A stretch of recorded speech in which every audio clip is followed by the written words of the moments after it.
제22대 국회 정기 국정감사는 일단 마무리됐습니다. 대한축구협회 정몽규 회장은 지난달 국회 문화체육관광위원회의 현안 질의에 참석한 데 이어 24일 국감 종합감사에도 증인으로 출석해 여야 의원들의 날 선질의 공세에 시달렸습니다. 현안 질의 때는 질문 요지를 벗어난 엉성한 답변으로 일간에 크게 질타받았지만 국감에선 비교적 명확한 입장과 정리된 견해를 밝히는 등 조금 다른 모습을 보여 눈길을 끌었습니다. 그런데 아직 끝이 아닌데요. KFA에 대한 문화체육관광부 차원의 감사 최종 결과 발표가 기다리고 있습니다. 정확한 발표 일정은 잡히지 않았으나 애초 예정됐던 이달 30일은 지금으로선 어려워 보입니다. 유인촌 문체부 장관은 국감 당시 감사 결과 발표가 조금 미뤄질 수 있다고 밝혔습니다.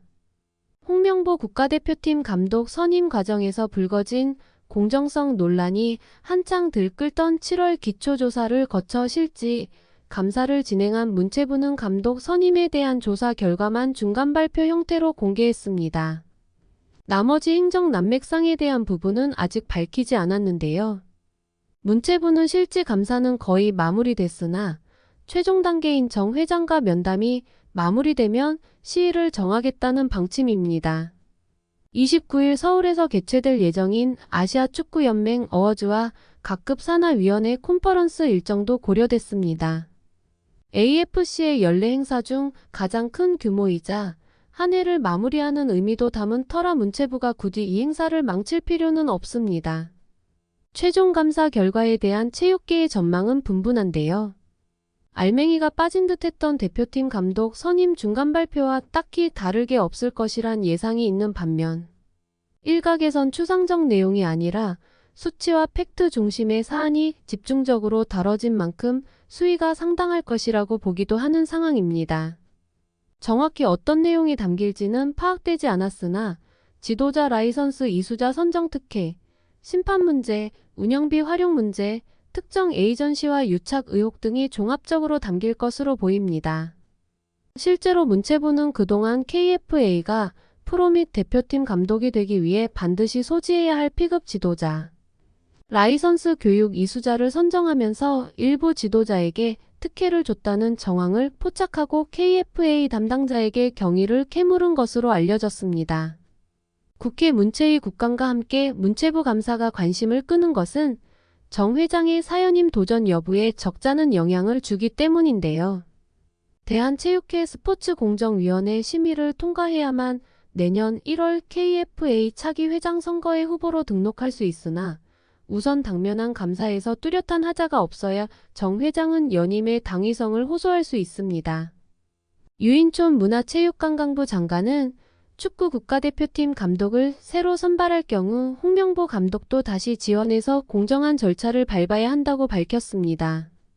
유인촌 문체부 장관은 오늘 27일 KBS 일요진단 라이브에 출연해 홍명보 감독도 여러 가지 본인이 억울한 점이 있거나 문제가 있다고 생각하면 면접도 다시 하고 또 그 외에 다른 경쟁자와 함께 과정을 제대로 거쳐서 선임되는 게 맞다고 말했습니다.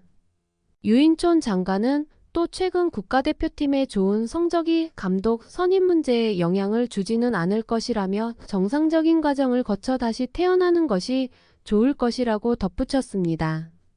정몽규 대한축구협회 회장의 사선에 대해서는 부정적인 입장이라며 정 회장이 생각을 정리하고 어떤 결정을 할 때까지 저는 기다려주는 게 맞다고 생각한다고 말했습니다. 다만 문체부나 대한체육회나 축구협회 인사에 개입하지는 않는다며 이런 스포츠의 자율성이 침해될 경우 국제기구들이 월드컵이나 올림픽 출전을 금지시킬 수 있다고 설명했습니다. 한국 축구에서 학명으로 가장 두드러진 인물이 바로 지금 이 시끄러운 와중에 축구 대표팀 감독을 맡은 홍명보 감독입니다. 박종환 감독이 대표팀을 이끌던 1995년 한국팀은 코리아컵 준결승전에서 예선에서 쉽게 승리했던 잠비아에 패했습니다. 그런데 이 경기 전날 박 감독의 억압적이고 비인격적 훈련에 불만을 품고 있던 홍명보, 황선홍 등 주전 선수들이 경기 전날 술집에서 대취할 정도로 술을 마신 사실이 언론에 보도가 돼 난리가 났습니다. 그래서 홍명보 선수 등은 징계 위기에 처했는데 이들은 그 제보자로 박 감독을 꼽았고 언젠가 안 갚음하리라 맹세했다고 합니다. 다음해 아시안컵 8강대 이란전에서 한국은 6대2로 참패하였습니다. 유례를 찾기 힘든 처참한 패배입니다. 특히 전반에 2대1로 앞서고 있었는데 휴식 시간 라커룸에서 무슨 일이 있었는지 후반에만 연속으로 5골을 먹은 것입니다. 당사자들은 부인하지만 이 사건은 축구계뿐 아니라 축구팬들도 의혹을 거두지 않고 있습니다. 박 감독은 결국 감독에서 물러났고 당시를 회상하며 자살까지도 생각했을 만큼 개인적으로도 충격이 컸다고 했습니다. 한국이 참패를 당하자 국내 언론들은 11회를 이끌고 있는 홍명보가 태업을 이끌었다. 박종환 감독을 끌어내리기 위해 선수들이 태업을 했다라는 등의 뒷말들이 나돌기는 했지만 끝내 참패 원인의 진실은 밝혀지지 않았습니다. 당시 한 언론은 홍명보 선수가 과학적이고 체계적으로 지도하는 감독을 원한다며 스파르타식 훈련을 고집하는 박종환 감독에게 노골적인 반기를 들었지만 누구보다도 체계적으로 지도했던 아나톨리 비쇼베츠 전 감독에게도 노골적인 불만을 터뜨렸다고 전했습니다. 조중현 당시 KBS 해설위원조차 홍명보가 선수로서의 본분을 망각한 것 같다. 옛날에는 감독의 그림자도 밟지 않았는데 어쩌다 이 지경이 됐는지 모르겠다고 개탄했다고 합니다. 하석주 전 전남 감독은 최근 언론 매체 오센과의 인터뷰에서 11회는 그냥 봉사단체다. 내가 회장을 맡고 있다. 라고 밝힐 뿐 특별한 이야기는 하지 않았었습니다. 홍명보의 능력도 문제지만 장점이라고 평가받던 소통 문제, 리더십 문제도 결코 장점이 될 수 없다고 폭로한 국내 지도자가 있어 화제가 되고 있습니다. 축구팬들이나 전문가들뿐 아니라 선수들조차도 홍명보 감독 선임에 대해 불만이 높을 것입니다. 박주호 위원이 이야기했던 것처럼 선수들은 훈련 세션 한두 번만 해도 그 감독의 수준을 파악할 수 있다고 합니다. 무리뉴, 엘리케 등 수준 높은 감독 밑에서 훈련받았던 해외파 선수들이 국내 감독의 훈련 세션으로 성에 차지 않을 것이 분명합니다. 선수들이 이전에 벤투사단을 높이 평가했던 이유도 강한 신념의 철학과 훈련 세션 등에서 인정을 했다고 하지요. 전술과 기술적 능력도 떨어지는 홍명보 감독에게 30억 원 가까이 연봉을 지급하는 멍청한 협회에게 열불이 나서 쓰러지기 일보 직전입니다. 최근 유로 우승 스페인 감독 연봉이 세후 9억 원이라고 합니다.